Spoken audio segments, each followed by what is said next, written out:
सखी हो फोन हमसे कही के कहलो मिले तू आब न जहान हो।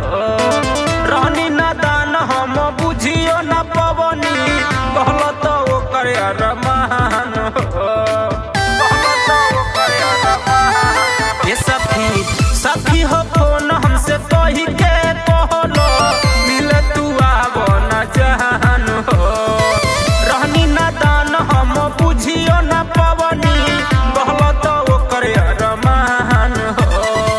लागता लाज सुन कहरता दर्द के तना बताई हो मोर ए सखी हो यादव जी काटल लस्कोरा गाल मोर सखी हो यादव जी के लइका काटल लस्कोरा गाल मोर सखी हो यादव जी के लइका।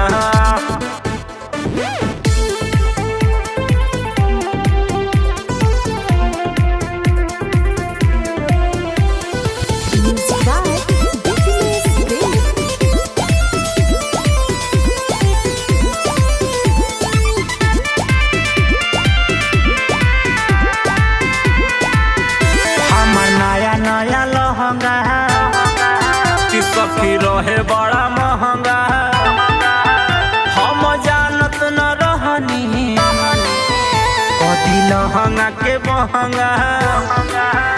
हमार नया नया लहंगा सखी रहे बड़ा महंगा हम जानत न रहनी कदी लहंगा के महंगा।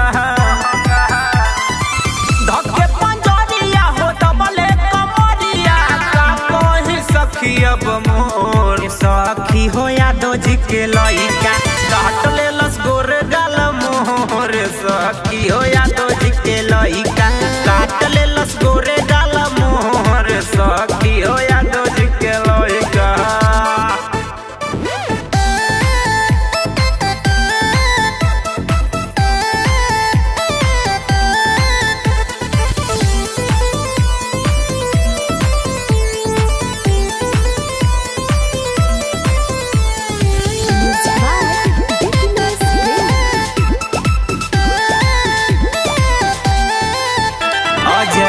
कैलस लीलावा सुन सखी सर मिलावा राकेश रसीला मलहवा दोनों में रहे का सलाहवा।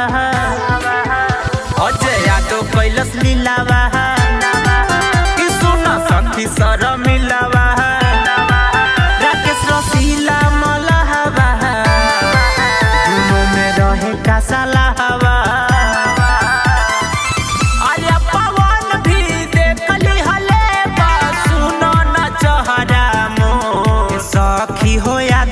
के लइका काटल लस्कोर गाल मोर सखी हो यादव जी के लइका काटल लस्कोर